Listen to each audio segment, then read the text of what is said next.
are wide and innocent, but so empty they cannot possibly hold the heaviness of all that trauma and desire she experiences on her odyssey.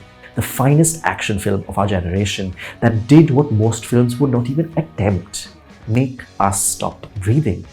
Then there's the character of evil Dementus. "We cannot be soft," he says, with a teddy bear clutched to his waist.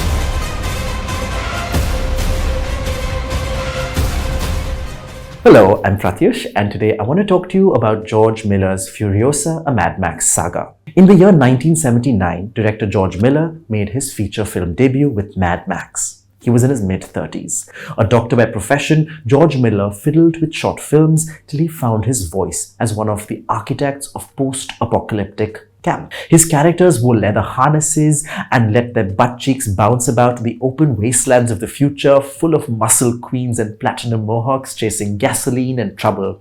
There was something decidedly erotic about riding pillion, the way they held on to one another as the bikes revved or rested. But more celebrated and perhaps more well known is what George Miller did to action, plumping these sequences with jolting adrenaline and a playful imagination, the equivalent of treating prose as poetry.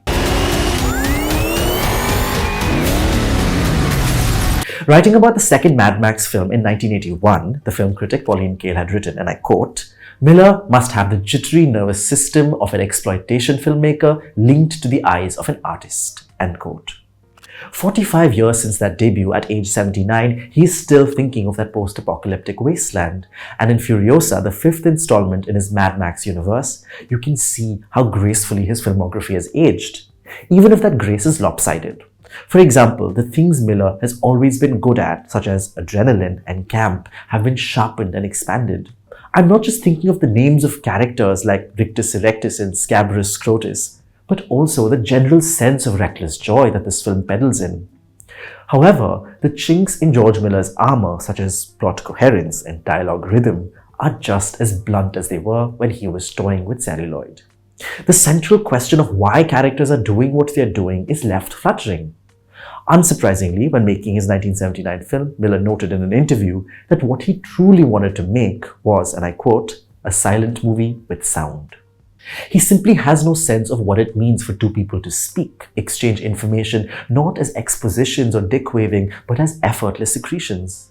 Given that Furiosa is more verbose and more pretzel-like in its plot than his previous works, the film's flaws render its effect fatally tiring. Furiosa is a prequel to Mad Max Fury Road, the finest action film of our generation that did what most films would not even attempt: make us stop breathing, choking us with adrenaline.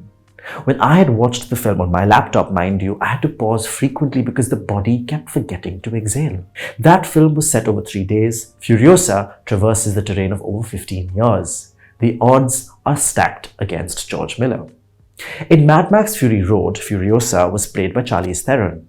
She's charged with taking the war brides of the dictator Immortan Joe, played by the late Hugh Keys-Bryan, from the citadel across the desert in a war rig to greener, kinder pastures, only to find that those pastures are missing. So she does the only thing she can: return and storm the citadel.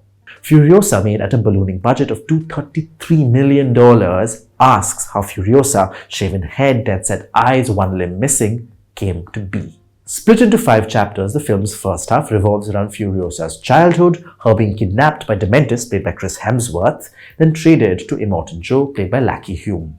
The younger Furiosa is played by Alila Brown, whose heartbreaking screen presence is matched by the fact that her eyes are just as distant from her nose as those of Anya Taylor-Joy, who plays the adult Furiosa. They do look like they would grow out of or grow into the other.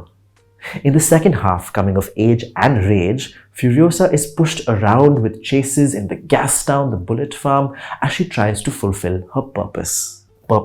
That is where the film's knees start cracking under the arthritic weight of its imagination. What exactly does Furiosa want? Is it revenge for being ripped out of her idyllic life, or merely to want to go back home? This is not entirely clear, and the film uses either purpose to fulfill its narratively convenient set pieces. Characters are now in service of the action, not the other way around. Anya Taylor-Joy's eyes are wide and innocent, but so empty they cannot possibly hold the heaviness of all that trauma and desire she experiences on her odyssey.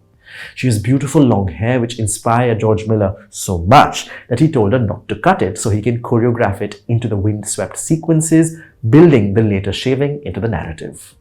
Oddly, the film quickly slips between her camouflaging herself as a boy in the Citadel by refusing to speak and masking her body, and her eventual acceptance among everyone as an adventurous, reliable girl, the driver of the war rig nonetheless. No one seems to have noticed that the boy in their midst is now suddenly a girl. Does gender really not matter here? Or is it some messaging around the fungibility of bodies in the Citadel? Then there's the character of evil Dementus. "We cannot be soft," he says, with a teddy bear clutched to his waist. There is irony here, but there's also sincerity because he's right. In this ravaged post-apocalyptic world, you cannot be soft. This is camp, to make fun of the very thing you're sincere about till that distinction makes no sense. After a point, Dementus floats into the Alauddin Khilji mode of whatever goes, flung gulal stuck to his skin and hair. Here you're seeing a filmmaker and an actor toy around with the character's possibilities, not necessarily making it make more sense, not necessarily making it more efficient or coherent. Dementus is just a tyrant who wants what he wants, with no sense of consequence, neither hindsight nor foresight. He is driven by naughty hate, not sincere hope. Like the Max of the earlier films, he is so wounded and cauterized, he is not even afraid of death, of humiliation. This makes the eventual showdown between Furiosa and him archetypically unsatisfying. Because when your villain is unafraid of death and of humiliation, how to vanquish him? Dementus is what I'd like to call a post-protagonist, one who's not interested in conventional demands like character progression and growth. You often do not know why he's doing what he's doing. There's a strange ambivalence in his screen presence. It does not push the story forward as much as torque it into the cyclone. And I speak here literally as I do symbolically. But these are questions of the mind. What of the gut to which Miller aims his cinema? As Miller's filmography has aged, he has made such poignant use of technology, replacing the switcheroo edit with smooth single shots, even as some things like the crash zoom remain. The action in his films are no longer located in the quick edit as it did in Miller's earlier Mad Max trilogy, where we don't see the impact of cars colliding as a seamless event, but see discrete shots strung together. So there's a shot of the drivers revving at each other, cut, close-ups of the drivers, cut, a close-up of two metal bumpers colliding, cut, and something or someone flying off. Now, all of this takes place within the same shot, and sometimes the grace of it is destabilizing. To see a woman just launch and jump onto a moving horse, or to see a young girl standing picked up and plonked onto a moving bike, is to see how far technology has come to not just convince us of fantasy as much as it helps to elevate reality. Miller's imagination has not pressed pause since Mad Max. Here there are airborne creatures flinging fire from every possible direction, and the set pieces are more destructive, more chaotic than previously imaginable. Entire cities crumble. There is a preoccupation with the sublime in this film, sublime as in beauty that strikes the fear of God in your heart. The way the wind blows over dunes, the vastness of the cratered skies, the heights being plunged and scaled. Miller did have a black and white version of Mad Max as though to insist on his film's beauty despite its apparent ugliness. Here, beauty comes in the silences between the noise of seeing a branch of tree grow as the days lapse. Furiosa's clump of hair stuck to those branches to show the passage of time, but also to show how time's movement has been visualized by a director whose only war chant seems to be onward, forward.